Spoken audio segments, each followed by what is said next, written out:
Metro ticket ದರ ಏರಿಕೆ ದಂಗಲ್ ಮತ್ತಷ್ಟು ತೀವ್ರಗೊಳ್ತಾ ಇದೆ. ರಾಜ್ಯ ಹಾಗೂ ಕೇಂದ್ರ ಸರ್ಕಾರದ ನಡುವಿನ ಜಟಾಪಟಿಯ ನಡುವೆ ನಾಳೆ ಟಿಕೆಟ್ ದರ ಹೆಚ್ಚಳ ಮಾಡಿಯೇ ಸಿದ್ಧ ಅಂತ ಬಿಎಂಆರ್ಸಿಎಲ್ ಪಟ್ಟು ಹಿಡಿದಿದೆ.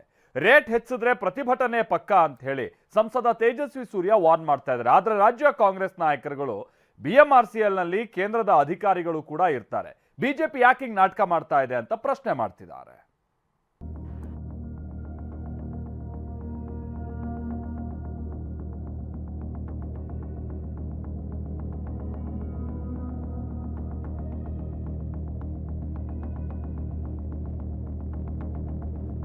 ನಾಳೆಯಿಂದ ಮೆಟ್ರೋ ಟಿಕೆಟ್ ದರ ಏರಿಕೆ.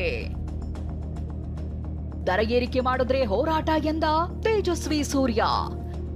ಮೆಟ್ರೋ ದರ ಏರಿಕೆ ಸಮರ ಮತ್ತೊಂದು ಹಂತಕ್ಕೆ ತಲುಪಿದೆ. ಮೆಟ್ರೋ ಟಿಕೆಟ್ ದರದಲ್ಲಿ 5% ಏರಿಕೆ ಮಾಡ್ತೀವಿ ಅಂತ ಮೆಟ್ರೋ ಎಂಡಿ ರವಿಶಂಕರ್ ಖಡಕ್ ಆಗಿ ಹೇಳಿದ್ದಾರೆ. ರಾಜ್ಯ ಸರ್ಕಾರ ಹಾಗೂ ಕೇಂದ್ರದ ನಡುವೆ ಮಾತಿನ ಸಮರಕ್ಕೆ ಕಾರಣವಾಗಿರೋ ಮೆಟ್ರೋ ಟಿಕೆಟ್ ದರ ಏರಿಕೆ ಜಟಾಪಟಿ ಕ್ಲೈಮ್ಯಾಕ್ಸ್ ಹಂತಕ್ಕೆ ತಲುಪಿದೆ.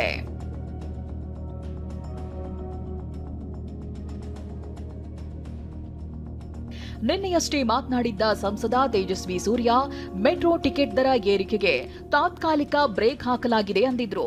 ಆದ್ರೆ ಇಂದು ಬೆಳಗಾಗ್ತಿದ್ದಂತೆ ಬಿಎಂಆರ್ಸಿಎಲ್ ಎಂಡಿ ರವಿಶಂಕರ್ ಟಿಕೆಟ್ ದರ ಏರಿಕೆ ಬಗ್ಗೆ ಸ್ಫೋಟಕ ಮಾಹಿತಿ ನೀಡಿದ್ದಾರೆ. ಈ ಬಗ್ಗೆ ಟಿವಿ9 ಜೊತೆ ಮಾತನಾಡಿದ ರವಿಶಂಕರ್, ನಾಳೆ ಎಂದಿನಂತೆ ಮೆಟ್ರೋ ಟಿಕೆಟ್ ದರ ಏರಿಕೆ ಮಾಡ್ತೀವಿ. ದರ ಏರಿಕೆ ಬಗ್ಗೆ ಕೇಂದ್ರ ಸರ್ಕಾರದಿಂದ ಲಿಖಿತ ರೂಪದ ಅಧಿಸೂಚನೆ ಇನ್ನೂ ಬಂದಿಲ್ಲ. ತುರ್ತಾಗಿ ದರ ಏರಿಕೆ ಕೈಬಿಡಿ ಅಂತ ಆದೇಶ ಬಂದ್ರೆ 5% ದರ ಏರಿಕೆಯನ್ನ ಕೈಬಿಡ್ತೀವಿ ಅಂದಿದ್ದಾರೆ.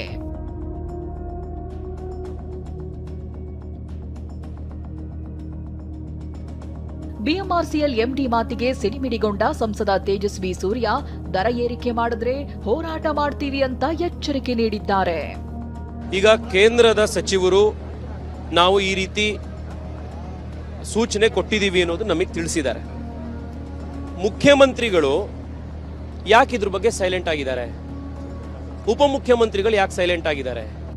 ಇಂದು ಬೆಂಗಳೂರಿನ ಆರ್ವಿ ರೋಡ್ ಮೆಟ್ರೋ ನಿಲ್ದಾಣದಲ್ಲಿ ಪ್ರಯಾಣಿಕರ ಜೊತೆ ಸಂಸದ ತೇಜಸ್ವಿ ಸೂರ್ಯ ಸಂವಾದ ನಡೆಸಿದ್ರು. ಕಪ್ಪು ಬಣ್ಣದ ಟಿ ಶರ್ಟ್ ಧರಿಸಿ ಬಂದಿದ್ದ ತೇಜಸ್ವಿ ಸೂರ್ಯ ರಾಜ್ಯ ಸರ್ಕಾರದ ವಿರುದ್ಧ ಪ್ರತಿಭಟನೆ ನಡೆಸಿದ್ರು. Mister CM cut the drama ಎಂದು ಬರೆದಿರೋ ಟಿ ಶರ್ಟ್ ಧರಿಸಿ ಆಕ್ರೋಶ ಹೊರಹಾಕಿದ್ರು. ಜಯನಗರ ಶಾಸಕ ಸಿಕೆ ರಾಮಮೂರ್ತಿ ಕೂಡ ಸಾಥ್ ಕೊಟ್ರು.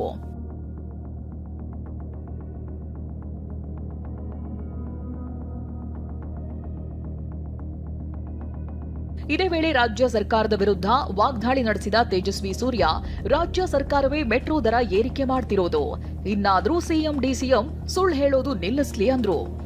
ಅಲ್ಲದೆ ಡಿಕೆ ಶಿವಕುಮಾರ್ ಹಾಗೂ ತೇಜಸ್ವಿ ಸೂರ್ಯ ನಡುವೆ ಖಾಲಿ ಟ್ರಂಕ್ ವಾಕ್ ಸಮರವೂ ಮುಂದುವರೆದಿದೆ.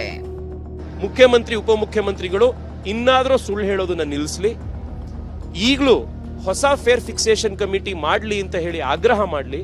ಪ್ರತಿ ದಿವಸ 10 ರಿಂದ 12 ಲಕ್ಷ ಜನ ಬೆಂಗಳೂರಿನಲ್ಲಿ ಓಡಾಡ್ತಾರೆ ಮೆಟ್ರೋದಲ್ಲಿ. ಅದರಲ್ಲಿ ಕನಿಷ್ಠ 50% ಜನಕ್ಕೆ ನೀವು 5% ರೈಸ್ ಮಾಡಿದ್ರು ಕೂಡ ಬಹಳ ದೊಡ್ಡ ಹೊಡೆತ ಬೀಳುವಂತ ಜನ ಇದ್ದಾರೆ. ನಿನ್ನೆ ಉಪಮುಖ್ಯಮಂತ್ರಿಗಳು ಖಾಲಿ ಟ್ರಂಕು ಅಂತ ಇದ್ರಲ್ಲ, ಖಾಲಿ ಟ್ರಂಕ್ ಯಾರು ಅನ್ನೋವಂಥದ್ದು ರಾಜ್ಯ ಸರ್ಕಾರದ ಆರ್ಗ್ಯುಮೆಂಟ್ ನೋಡಿದ್ರೆ ಗೊತ್ತಾಗತ್ತೆ ರಾಜ್ಯ ಸರ್ಕಾರ ಹಿಂಗೆ ಇವತ್ತು ಖಾಲಿ ಟ್ರಂಕ್ ಆಗಿದೆ ಅಂತ. ತುರ್ತು ನಿರ್ಗಮನ ಸಂಸದ ತೇಜಸ್ವಿ ಸೂರ್ಯ ವಿರುದ್ಧ ಕಾಂಗ್ರೆಸ್ ಕಿಡಿ. ಸಂಸದ ತೇಜಸ್ವಿ ಸೂರ್ಯ ವಿರುದ್ಧ ಎಕ್ಸ್ ಖಾತೆಯಲ್ಲಿ ಕಾಂಗ್ರೆಸ್ ಕಿಡಿಕಾರಿದೆ. ಈ ಬಗ್ಗೆ ಟ್ವೀಟ್ ಮಾಡಿರೋ ರಾಜ್ಯ ಕಾಂಗ್ರೆಸ್ ಘಟಕ, ಸಂಸದ ತುರ್ತು ನಿರ್ಗಮನ ತಂತ್ರ ಶುದ್ಧ ಬೂಟಾಟಿಕೆ ಅಂದಿದೆ. ನಮ್ಮ ಮೆಟ್ರೋ ಪ್ರಯಾಣ ದರದ ಬಗ್ಗೆ ಬಿಜೆಪಿ ಸಂಸದ ತುರ್ತು ನಿರ್ಗಮನ ತಂತ್ರವು ಶುದ್ಧ ಬೂಟಾಟಿಕೆಯಾಗಿದೆ. ಟಿಕೆಟ್ ದರ ಹೆಚ್ಚಳದಲ್ಲಿ ಕೇಂದ್ರ ಸರ್ಕಾರದ ಯಾವುದೇ ಪಾತ್ರವಿಲ್ಲ ಎಂದು ಸೂರ್ಯ ಪ್ರತಿಪಾದಿಸಿದರು. ಆದರೆ ಇದೀಗ ಅವರು ಅದನ್ನು ತಾತ್ಕಾಲಿಕವಾಗಿ ಹಿಡಿದಿಟ್ಟುಕೊಳ್ಳಲು ದೆಹಲಿಗೆ ಮನವಿ ಮಾಡುತ್ತಿದ್ದಾರೆ. ಅವರಿಗೆ ಬೆಲೆ ನಿಗದಿಪಡಿಸುವ ಅಧಿಕಾರವಿಲ್ಲದಿದ್ದರೆ ವಿರಾಮಗೊಳಿಸುವ ಅಧಿಕಾರ ಅವರಿಗೆ ಇದ್ದಕ್ಕಿದ್ದಂತೆ ಹೇಗೆ ಬರುತ್ತದೆ? ಇದು ನಾಚಿಕೆಯಿಲ್ಲದ ಬೂಟಾಟಿಕೆ. ಮೆಟ್ರೋ ದರ ಏರಿಕೆಗೆ ಕೇಂದ್ರವೇ ಹೊಣೆಯಂತ ರಾಜ್ಯ ಸರ್ಕಾರ ಸುಳ್ಳು ಹೇಳ್ತಿದೆ ಅಂತ ಕುಮಾರಸ್ವಾಮಿ ಕಿಡಿಕಾರಿದ್ದಾರೆ. ಇದೇ ವೇಳೆ ಮೆಟ್ರೋ ಟಿಕೆಟ್ ದರ ಏರಿಕೆ ಜಟಾಪಟಿ ಬಗ್ಗೆ ಮಾತನಾಡಿದ ಗೃಹ ಸಚಿವ ಪರಮೇಶ್ವರ್, ಮೆಟ್ರೋ ಟಿಕೆಟ್ ದರ ಬಗ್ಗೆ ಪದೇ ಪದೇ ಗೊಂದಲವಾಗುತ್ತೆ, ಸಮಿತಿ ಮಾಡಬಹುದು, ಆದ್ರೆ ಕೇಂದ್ರದಿಂದ ಸಮಿತಿಗೆ ನಿರ್ದೇಶನಗಳು ಬರುತ್ತವೆ ಅಂದ್ರು. ಮೆಟ್ರೋ ಪ್ರಯಾಣಿಕರ ಮೇಲೆ ದರ ಏರಿಕೆ ಮಾಡಿ ನಮ್ಮದೇನಿಲ್ಲ ಕೇಂದ್ರ ಸರ್ಕಾರ ಏನು ಸತ್ಯ ಹರಿಶ್ಚಂದ್ರ ಇವರು ಸತ್ಯವನ್ನ ಅಲ್ಲದೆ ಇನ್ನೇನು ಹೇಳಲ್ಲ ಇವರು ಸತ್ಯನೇ ನುಡಿಯೋದು ಇದು ಇವರ ಒಳಗಡೆ ಇರ್ತಕ್ಕಂಥದ್ದು. ಅದನ್ನು ನಾವು ಕೇಳುವಂಥದ್ದು ರಾಜ್ಯ ಸರ್ಕಾರ ನಿಯಂತ್ರಣ ಮಾಡುವಂಥದ್ದು ಕಷ್ಟ ಇರುತ್ತೆ. ಕಮಿಟಿಯನ್ನು ಬೇರೆ ಮಾಡ್ಬೋದು, ಕಮಿಟಿ ಮಾಡಿದಾಕ್ಷಣ ನಮ್ಮನ್ನು ಕೇಳೇ ಮಾಡ್ತಾರೆ ಅಂತ ಏನಿಲ್ಲ.